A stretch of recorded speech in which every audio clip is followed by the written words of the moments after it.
Life these days just feels noisy, doesn't it? There's always something demanding our attention. It really does. It's like a constant hum in the background pulling us in so many directions. Deadlines, notifications. It's a lot. Right. And amidst all that, I think many of us feel this deeper pull towards something quieter, like a search for some inner peace, maybe even a clear sense of purpose. That feeling's pretty universal, I think. No matter what your life looks like on the outside, that search for calm and meaning seems to resonate. And that's really where Jay Shetty's book, Think Like a Monk, comes in. Now, hearing a monk, you might instantly picture, robes and monasteries. Right, something totally separate from everyday life. Exactly. But Shetty's whole point is that this way of thinking isn't about becoming a literal monk. He talks about biologists, circus trainees, even financiers who adopted these ideas. It's accessible. It's a mindset, not necessarily a location change. It's about cultivating something internally, regardless of your external circumstances. Yeah. Precisely. So for this deep dive, our goal is to kind of unpack some key ideas from the book. We want to find practical takeaways for finding that calm, that stillness, and purpose in our own, modern lives. We'll be touching on things like detachment, the role of routine, gratitude, and finding your purpose. And Shetty frames this journey in 3 stages: letting go, growing, and giving. We'll likely see elements of all 3 as we talk. Well, it's good. Where should we start?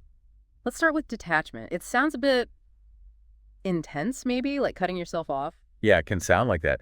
But the way Shetty explains it, using his teacher Granga Das's metaphor, it's more like cleaning a dusty mirror. A dusty mirror. Okay.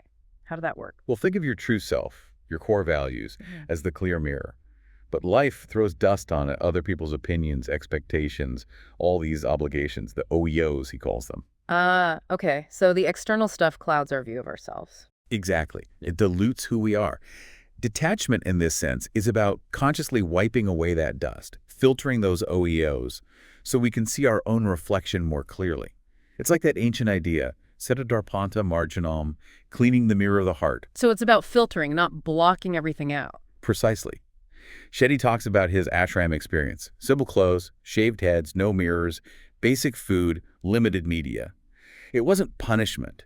It was intentional reduction of external noise. To focus inward. Right. And we don't need to replicate that exactly, but we can become more aware of the noise in our own lives.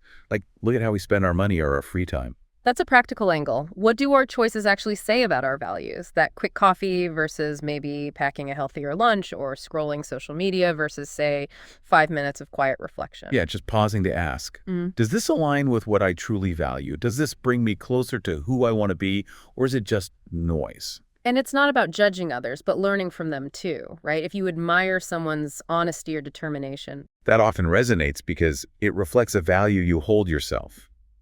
It's about consciously choosing influences that align with your desired self. Do the people around you lift you up, essentially? That's a big question. And this detachment idea, it also applies to emotions, particularly negative ones. Yes, definitely.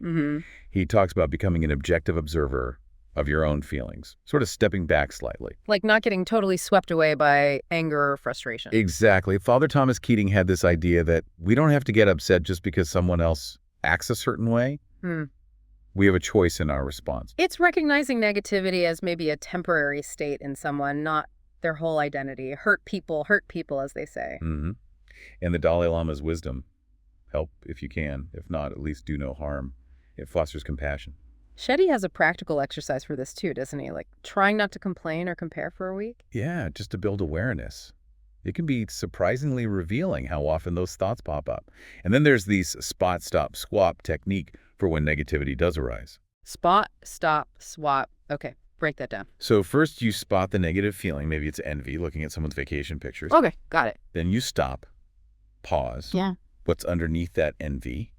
Maybe a desire for adventure or relaxation yourself. Right, understanding the root. And then you swap. Instead of dwelling on their vacation, you channel that energy. Maybe you start planning a small weekend trip, or even just schedule 30 minutes to relax. You redirect the focus inward proactively. That makes sense. Taking the energy and using it constructively for yourself. And it links back to choosing our words carefully too. Communicating needs instead of just complaining. It does. Which leads into forgiveness, another aspect of detachment. He differentiates between transactional forgiveness. Like, I'll forgive you if you apologize. Kind of, yeah. It's Okay. conditional. Versus transformational forgiveness. Which is? More about your own peace. Forgiving without needing anything back, accepting what happened, letting go of the resentment for your benefit, and importantly, forgiving yourself, too. That's often the hardest part. It can be. And he even suggests, drawing on teachers like Pema Chodron, moving towards wishing well for those who cause pain. That's a profound level of detachment. Wow. Okay. And fear. How does detachment connect to dealing with fear? Shetty suggests looking closely at our fears, often through meditation. What's really at the root? Often he found it's attachment Attachment to what? to a specific outcome, to our self-image, to things being a certain way, needing control. He shares his own fear about not making his parents happy. Yeah, that's relatable. And facing those fears, understanding their roots, actually builds confidence. You start to see what's really scary versus what's just uncomfortable or uncertain. Like the attorney afraid to change careers, the fear wasn't the new job, it was attachment to the current status or security. So fear is often tied to clinging to temporary things, possessions, image, even relationships as they are right now. Exactly. Accepting impermanence, that things change, can shift fear toward a sense of freedom. And he mentions breath work as a simple, powerful tool to just short-circuit that panic response when fear arises. Just bring it back to the breath. Okay, that naturally flows into the idea of routine, doesn't it? It does. The structure he experienced in the ashram wasn't rigid for rigidity's sake. It created space. Space for what? For peace, tranquility, simplicity. It reduced decision fatigue, especially in the morning, and set a positive intention for the whole day. Which contrasts sharply with rolling over and immediately grabbing the phone. Right. That instant flood of emails, news, social media, it puts you in reactive mode straight away. Stress and anxiety before your feet even hit the floor. So his suggestion is wake up earlier. Even just an hour earlier, he suggests, to create intentional space before the day's demands rush in. And he has that acronym TIME. Yeah, TIME. Thankfulness, insight, meditation, exercise. Spending even a little time on each can really ground your morning. It's an investment in how the rest of your day unfolds. Thankfulness, insight, meditation, exercise. Got it. And he says the morning starts the night before. Absolutely. A restful evening routine is key. Winding down properly. He even talks about visualization before sleep, gently setting intentions for the next day. It's about creating continuity. And routines aren't just about the big blocks of time, right? He has that same old, same new idea. I love that one. It's about finding novelty, even in the mundane. Like on your commute, notice something you haven't seen before. A building detail, a sound. It keeps you present, like Thich Nhat Hanh washing the dishes with full attention. Exactly. It trains the mind to actually be where the body is, instead of constantly drifting to the past or worrying about the future. He calls that tendency selective presence. We're physically here, but mentally elsewhere. It takes practice to anchor the mind. It does. And self-awareness helps knowing what environments and activities genuinely nourish you, helps you align better with your dharma, your purpose. We'll get more into that later. Okay, he also mentions sound design, like curating the sounds in your life. Yeah, consciously minimizing noise, literal noise, but also metaphorical noise, things that just drain or distract you unnecessarily. And single tasking. Is that even possible anymore? Well, maybe not always full immersion, but the principle holds. The more focused attention you invest, generally the better the outcome and the more satisfying the experience. It fights that fragmentation. And interestingly, he links routine to creativity, not against it. Right, because structure can free up mental energy. Less distraction, more presence. That's often where creative insights bubble up. Okay, that makes sense. Let's shift to the third idea, gratitude. Gratitude. Ah? Such a powerful, yet sometimes overlooked practice. Shetty talks about simple things like body scans. Just noticing and appreciating your body. Yeah, bringing awareness and thanks to the physical self.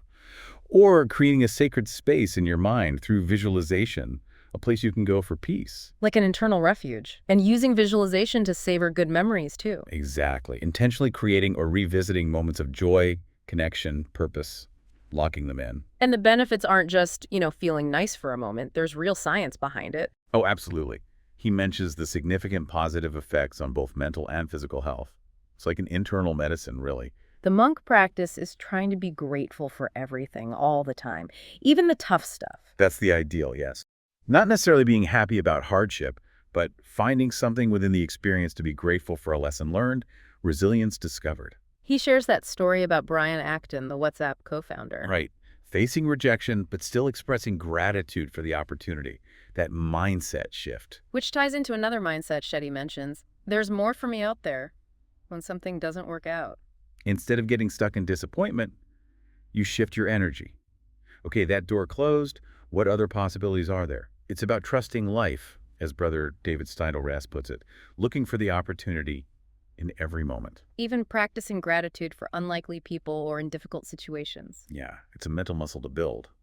And acts of kindness, he notes, feed back into our own gratitude. It creates ripples. Like that Harvard study showing kindness is contagious. And then there's gratitude through service, helping others. How does that connect? It gives perspective. He uses the parable of salt in a glass of water versus salt in a lake.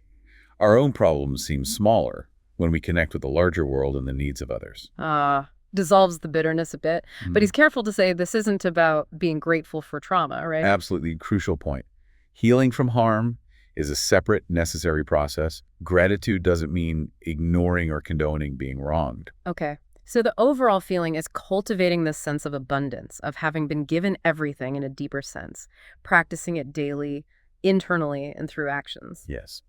Which leads us beautifully into the final core idea, purpose or dharma. Dharma. What exactly does he mean by that? He describes it as your unique calling, your innate purpose. It's already part of who you are. The idea isn't that you can be anything you want, but you can be everything you are, authentically. I like that distinction. Being everything you are. But finding your dharma doesn't mean you can be a jerk, right? No, definitely not. Qualities like empathy, compassion, kindness are still essential.